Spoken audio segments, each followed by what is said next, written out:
And it's finally time, the UFC debut for the Aris FC flyweight champ. It's Ivana Petrovic. She's going to be taking on Luana Carolina Dred. Matt, when you look at a matchup like this for Ivana Petrovic, I mean, I don't have enough room in the country box to give her enough opportunity. I mean, Bosnia-Herzegovina, you also have Croatia represented as well as Norway. And if you look at it for Petrovic and you're trying to find some of the fight tape that's out there, it's either Ivana Petrovic or Ivana Siric. Petrovic, like, there is a couple of different names out there, but what I can tell you is, for Petrovic, I mean, 5 of her 6 overall wins as a pro are by finish. If you do look at it, an amateur to the nth degree, she had a really tidy record over there. A couple of really, really big wins over there. I mean, one over Melissa Dixon, who was supposed to be fighting for the bantamweight belt with Aris not that long ago. Dixon missing weight. She also has that win her last time out against Wozniak that definitely ages very, very well. And going back and watching the Petrovic tape, I mean, there's a lot to like out of her and her opponents in some of her fights. So I was a little bit surprised looking at the record, having really high hopes, watching the fight tape, and then ending up where I am right now. But you want to give everybody their shine. She's going to be taking on Luana Carolina, who came in off the big-time Dana White's Contender Series season that was Brazil. And it happened once, but it produced stars like Johnny Walker, Marina Rodriguez, Dred Carolina, and coming into the UFC, she was highly touted. Sao Paulo State Muay Thai champ twice over. A Brazilian national Muay Thai champ twice over. And for Carolina, that head kick that she landed against Priscilla Cachoeira, that was wild in their fight. Carolina looked great in that one. But now, it's a 50-50 UFC record. She has been able to go out there and beat some blueprint fighters similar to Ivana Petrovic, namely Lupe Godinez, even though Godinez had fought a week before and moved up a weight class to take that fight. But for Carolina, her last time out, she took on the forever ranked, but not ranked in that fight, Joanne Wood. And in that matchup, I think I was the only one at the time that thought that Carolina had won the matchup. But if you do look at it, Carolina got out-volumed in some of the striking. And she still threw good volume, I'd say. She did. Carolina excels moving backwards, which doesn't happen very often. She throws really good boxing combinations and mixes in those kicks to all 3 levels from that tricky sidewinder southpaw stance. But where Carolina usually beats the majority of her opponents in the clinch, she wasn't able to do it against Wood. So a big reset for Carolina, who's lost her last 2 fights, 2-3 in the 5-on-in. For Petrovic, obviously 5-0. But Matt, lots of things that I like out of both of these women, and I could be a little negative on some of the deficiencies, but I think it's going to be a really fun matchup and a great learning experience for somebody like Petrovic here. I feel like I've had an awful read on Carolina throughout her whole entire UFC career, and it's because the highs have been quite high. And if you do showcase primarily her striking, it is quite crisp. It is very compact. Like you said, she does strive at doing something that not a lot of people can do. It's like what people say about D'Angelo Russell. He's great at doing all the hard things at basketball, but he's not really good at doing the easy things. And for Carolina, she can throw kicks moving backwards. She can throw in combination moving backwards, but why allow your opponent to lead the dance and dictate what terms the fight takes place under? And I know for Carolina, her movement is able to, or it does allow her to evade some takedown attempts, right? We talked about that. You can't just rely on good takedown defense, be it from underhooks or just your own wrestling. You do have to be able to evade some of those techniques with your own footwork, and I do think Carolina is able to do that, but the problem is, and that's my big issue with her in this matchup, we saw her get out volume by a Joanne Wood, who is at more of an advanced stage of her career, and in that fight, if you thought Carolina was going to win in any way, it was probably going to be damaging Wood on the back foot, really making her pay for some of those half-hearted takedown attempts we've seen throughout the career of Wood, but Carolina really wasn't able to do a lot of that. No, and that was it for Carolina. You go down through some of the wins, some of the losses. You look at the fight against Lupe Godinez. Godinez wins the first round. Carolina rallies, ends up winning the fight. You go back to her fight that she had against McCann. She loses the first round, and then Carolina wins round 2. She's winning round 3, and then she gets knocked out.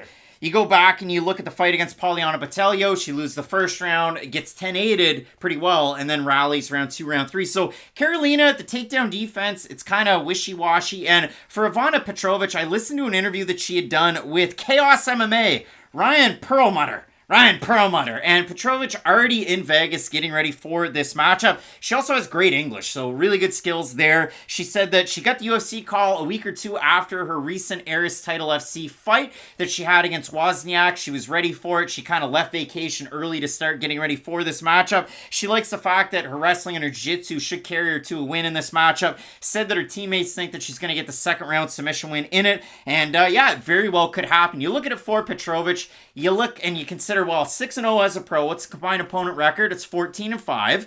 So it is what it is. A lot of inexperience, but Exactly. some good wins along the way. Again, I said the Dixon fight as an amateur. That's a pretty darn good one because Dixon's had a good pro career. Another good one against Chanel Dyer as well. But probably the best fighter that she has faced was her last time out against Wozniak for the belt. And in that one, pre-fight, Matt, I went back and I watched the stare down.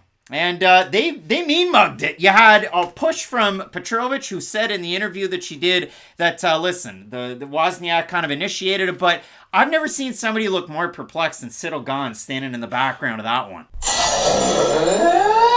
So you look at it for somebody like Petrovic, and in that fight that she had against Wozniak, you watch it, and you say, okay, well, in that, it was the biggest cage I've ever seen. And Wozniak was really able to control large portions of that fight. And that's the trouble that I have watching these Petrovic fights, going back and watching all of the fights, because they're pretty easy to find. She struggles a lot in the striking, but she herself gets backed up a lot in these exchanges. And she tends to box, but she drops her hands and doesn't move her head. She also backs up on the center line with her hands down with no pullback on that. And she will throw kicks. She is a tricky southpaw in her own right. So we have a fight before this. Romanov taking on Ivanov, southpaw. Karolina Petrovic, southpaw. So it's going to accentuate the kicks for somebody. But if you look at it for Petrovic, she likes to plant her feet and then try and land her shots. And when she does, she can kind of lead with her head and leave it down. She gets hit a lot, and Wozniak was able to land big shots on her. Before that, her fight that she had against one Tenica in that one, or Tekana, in that one, she's taking on a 2-0 fighter where she had success with the takedowns, but she struggled in the striking. I've also seen Petrovic really struggle in her fight against Wallachek, where she wins a split decision, but the commentary team thinks that Wallachek won all 3 rounds in that one. Petrovic gets rocked by the hands, gets rocked by the kick, gets dropped by a knee. Petrovic, I mean, for as good as she can be on the mat, she can get taken down in these fights, but she has decent enough abilities to get the feet back on the hips, to really try and go for a Kimura or an arm lock to get herself back up or into position. She is good with the scrambles, and Petrovic trains at really good gyms to get ready for this. Orion MMA is one of them. You also have Frontline Academy with Jack Hermanson, the Nordic fighters. Martin Hamlet, who's going to be taking on Impic Sanganai with PFL, as well as Kenneth Berg, who always looks scary but can never fight in the UFC with all his tattoos. But Petrovic, again, All-Stars, Orion, and Frontline, a lot of great gym and a lot of great women that train at those gyms to get you ready for a fight like this. But seeing the undefeated record, seeing all the finishes, I was surprised on the tape study because I was underwhelmed with what I saw coming into this one. That can be true, but Luana Carolina is an 8-4 fighter. And yes, her strengths are very impressive for what they are, but you bring it up. There are some weaknesses in her game as well. And that's why this is a pretty good debut, right? Like, this isn't Petrovic fighting who? Amanda Boss. It's not her fighting. Like, a lot of good fighters in this division who have a lot of respect. That's why I do like this matchup for her introduction. And it really comes down to game plan, because if she has an effective game plan in the matchup, I think she can negate and disrupt a lot of the timing of Carolina with her strikes. And if she is able to get it down to the mat and neutralize some of that high volume of Carolina, I think the time spent on top is going to help keep those volume numbers down. Yeah, that's just the trouble that I have with it. Again, she took on a 34-year-old 5-4 Marta Wallachek not that long ago in under 2 years, and she nearly got finished in that fight on multiple occasions. So you look at the odds in the matchup, Petrovic is a pretty darn big favorite, representing, again, Bosnia-Herzegovina, Norway, and Croatia. We have a look at the Tapology votes, Matt. Surprise to us there to you. I'm going to say over under 87.5% for Petrovic here. I feel like that's high. I'll say under. You're going to say under. It is over. 756 total votes, 92% Petrovic, 41% by decision, 48% by submission. For the 8% that have Carolina, 77% by decision. Matt, do I do the old switcheroo with my pick here after I've done a whole video talking about how I don't necessarily like Petrovic in the matchup? Do you think? So if you don't like her in the matchup, that means you're going to pick Carolina? No, what's your pick here? I think Petrovic, again, I just think her time spent on top is going to be effective enough. Carolina has great striking, but I don't know if the power that she possesses is going to be able to go out there and just stop Petrovic. Yes, the knockdown could happen, but unless she is able to get some of those really devastating strikes, I just think the takedown ability should be able to counteract whatever volume she gets. I think regardless of the short notice ability of Lupita Godinez in her matchup with Luana Carolina, I think Carolina wins this fight because I've seen that happen. I've seen the Botelho fight. I've seen good volumes numbers out of Luana Carolina, and I think she's a much better striker than anybody that Petrovic has fought, pro and amateur. So I do like Luana Carolina in this matchup for sure. Let us know who you have down below in the comment section on this one, because the votes on Tapology are wild so far. We have some big time fights left on this card, Matt. The next one, it is a big timer. You have Joanderson Britio taking on Westin Wilson. Not going to want to miss that one. Keep it locked in with Fight Night Picks, we always say. Let's get into it.